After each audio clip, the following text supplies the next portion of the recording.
welcome back to another episode of Star Wars Galaxy of Heroes. As always, it's me, the Smithie D. So how are you guys doing today? We're going to have the Thrawn event tomorrow, so we're going to see what kind of difficulty is installed for us. How are you guys feeling? Are you pumped for it? Are you not so pumped? Are you ready? Have you been farming those Phoenix characters? Make sure that you are commenting below, because I definitely want to know how many are going after Thrawn. So we had a game update as of yesterday, and there's definitely a little bit of controversy in there which we're going to go into some details, and that's about the Flash event, but that's going to be towards the end of this actual update. So we're going to go through what the update entails so far. So what's new? Grand Admiral Thrawn. Grand Admiral Thrawn Legendary event. New guild banners, which seems interesting, but I don't know what they are as of yet. I will see if I can try and get some logos of them, because only really the guild leaders are going to be able to see these new guild banners. And we've got some, again, bug fixes.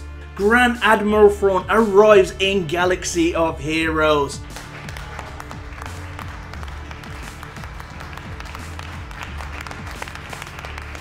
Or you could be on the other side. It's 0 hour and the galaxy sees its biggest threat yet. Will you be the architect of your own destruction? That line quote sounds exciting. Still a little bit disappointed that we need all these Phoenix characters, and we don't know what gear level they're going to need to be. But reading this, and I will go over it in some detail, it does sound like it could be a very difficult event.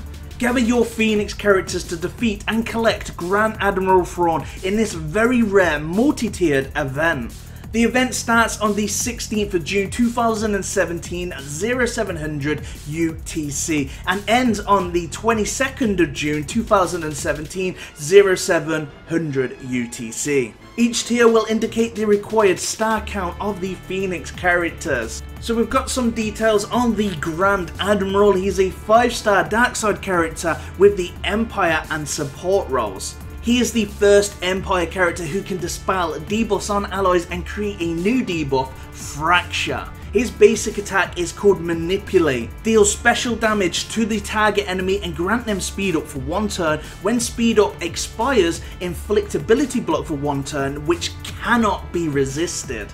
His first special ability is called Fracture, where it deals physical damage to the target enemy 4 times, dispels all buffs on them, remove 50% turn meter, and inflict Fracture until the start of Thrawn's next turn, or until Thrawn is defeated. This Fracture can't be copied or dispelled. This attack cannot be evaded or resisted. This does sound 100% like a really powerful special ability. I know some of the other game changers got to showcase Thrawn, and hopefully I'm going to have some footage for you guys where I'm going to be able to do a review on him, but I'm 100% working my butt off to get him all these Phoenix characters to 5 stars so I can unlock him, and hopefully it won't be too long until I've geared him up and I can show you him in teams, and then we can do one big review on Thrawn. His second special ability is called Grand Admiral's Command. Swap turn meter with a target other ally, dispel all debuffs on Thrawn and that ally, and they recover 5 to 40% protection. His leadership ability is called Legendary Strategist. Empire allies have plus 5 to 15% max protection, plus 15 to 25% offense, and gain 10 to 20% turn meter whenever they resist a detrimental effect or suffer a debuff. Empire allies gain a new special ability, Maneuver, dispel all debuffs on this character and gain 50% turn meter.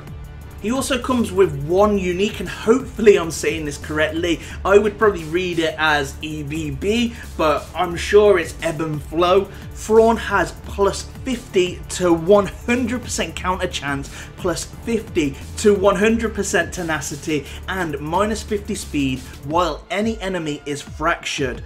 Whenever another Empire ally uses a special ability while Thrawn is active, that ally gains 3 to 15% turn meter, and if any enemies are fractured, Thrawn loses 3 to 15% turn meter.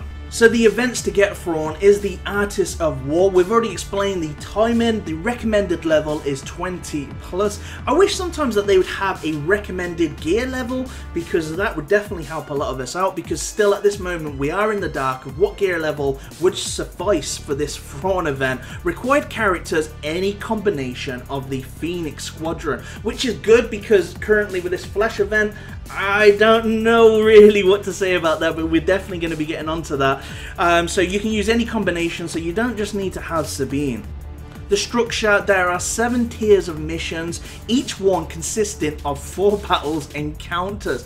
I think this is the first time in any Legend event where we've had 4 battles or 4 encounters in one tier. To me, this sounds, and I could be presuming, but it definitely sounds like it could be quite difficult, especially going against 4 waves. The last wave would most likely be Thrawn. Each tier will indicate the required star count of the Phoenix characters for it.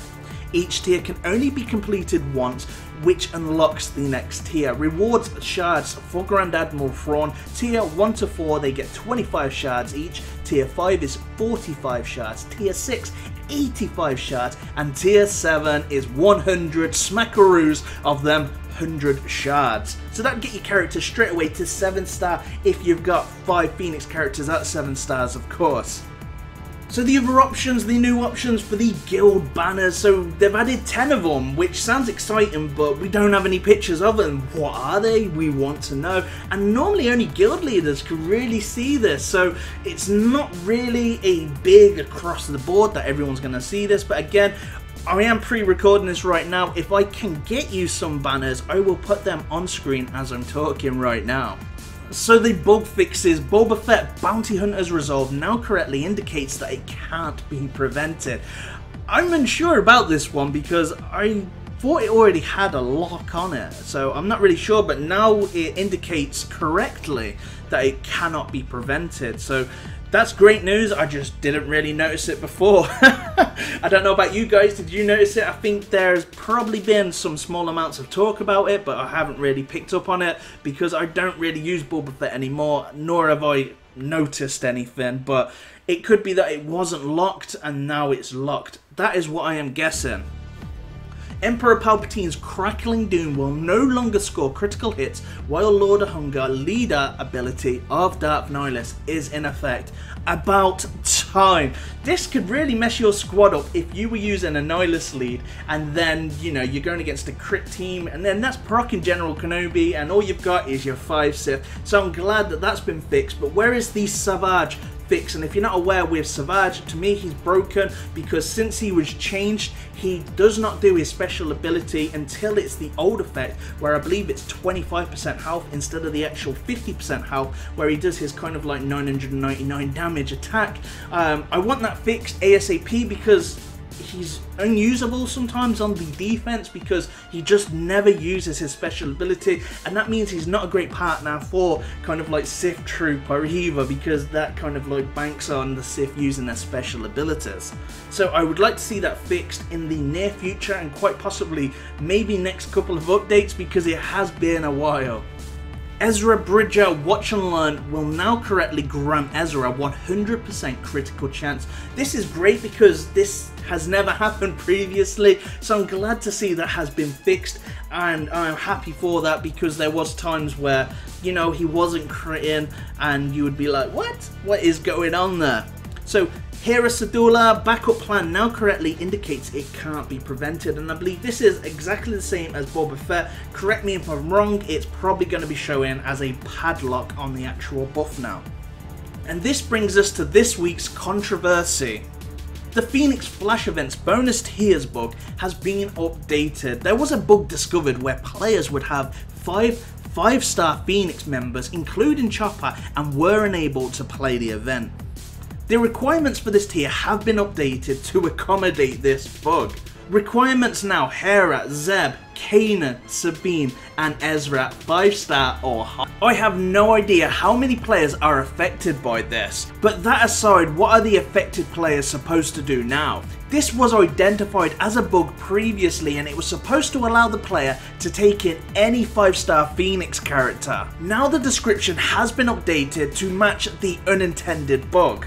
I don't really know what to say about this, but I am shocked, to be honest. It really hasn't been a good couple of weeks. I've seen players asking for a limited time guarantee Sabine placement in the guild store for a couple of days, which I think, to be honest, is quite fair to ask for. I personally think this is a great idea, and I would like this to be recognised by CG. These affected players are going to have a hard time getting Sabine to 5-star, especially since it was named as a bug, but it wasn't said that it's going to be changed to the description until this most recent update. So what is your thoughts on this? Are you affected? Are you not affected? Do you agree or disagree? Let me know in the comments below. So if you've enjoyed this video, enjoyed the concept, a lot of work, a lot of hours has gone through to try and make it more newsy feel, putting some videos up, resizing them, so there was a lot of kind of time put in, and I hope you have enjoyed this kind of video. If you have enjoyed it, then please hit the like button, and if you haven't already subscribed, then please definitely do. Thank you very much for watching today. I'm the Smithie D. May the Force be with you, always.